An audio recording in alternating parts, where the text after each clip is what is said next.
Yo, after 5 months of waiting, it is finally here.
When it comes to being a cinematographer editing 4 to 8K footage, I noticed a significant drop-off in my computer's performance over the last couple of years. This is what ultimately pushed me to get another computer again.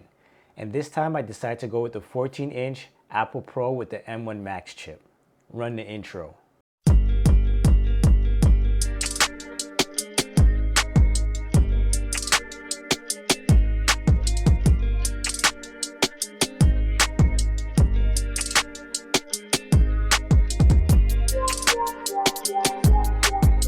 So let me break it down for you guys. I started my career with the 2010 24-inch iMac, which at the time was actually amazing for what it did. Like, it cut through 1080p footage like it was nothing. And honestly, it was really good at the time for what I was doing. But when it came to editing multiple projects at a time, it was not good at all. Let's just put it that way. I then upgraded to the 2013 Mac Pro. And honestly, that thing held me down for a really long time.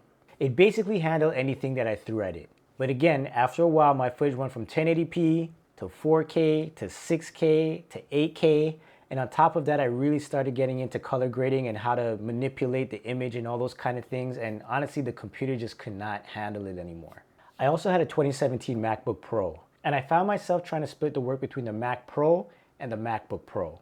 I quickly got to the point where I realized that this was super counterproductive because half of one project would be on this computer and half of the project would be on another computer, and it just didn't make any sense. So I said to myself, I just need to start looking into something that's just more powerful. And that's around the time Apple started introducing their M1 chips in their Mac Mini.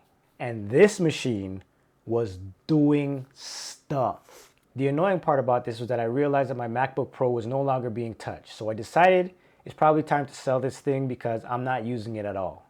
It pretty much had the same amount of usage as a VCR would have right now. Yeah, that's for all my old heads out there. It also had no play because COVID had us on lockdown for the last 2 years. And because I wasn't traveling, I really didn't need a mobile source to do any kind of work. So that time came and I sold the laptop. And so now we're here.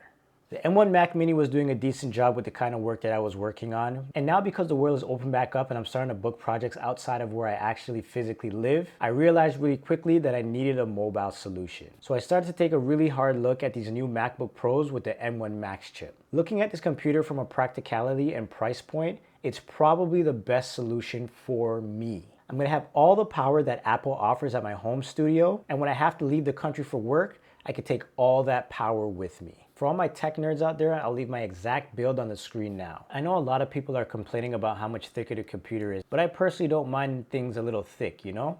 And if the computer being thicker means that all of the previous ports are back in the computer, I'm all here for it. So going around the computer, we get a SDXC camera slot, HDMI port, 3.5mm headphone jack, MagSafe port 3, 3 Thunderbolt 4 USB-C ports for support for things like charging and your display ports. This to me is perfect. I know Apple is trying to go that modern, more minimal and sleek look, but for professionals, these slots make a huge difference and prevent you from really needing all those additional dongles. They also brought back MagSafe, which is this little port right here that charges the computer. To be honest with you, I don't know why they removed it in the first place. It was a simple and safe way for you to charge your computer. If someone walks by and trips over your cable, instead of the entire computer crashing to the ground, it just simply unplugs itself. The other thing that they removed was a touch bar. For me personally, I liked it. It had its useful moments and it was simple and innovative. Now it's back to a physical keyboard, which I really don't mind either. And for the first time ever, I have one of those fingerprint scanners to unlock my computer, which is pretty cool too. So they went with their what they call the Liquid Retina XDR display, which basically means it's supposed to make everything you look at look sweet up. The color accuracy is going to be really good with over 1 billion colors in True Tone technology. Blacks are supposed to be true blacks with an extremely high dynamic range of 1 mil to 1.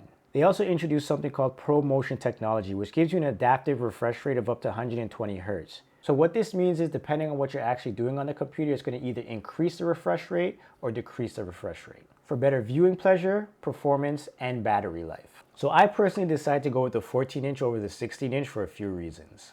80% of the time, this computer is going to be connected to a 49-inch LG monitor.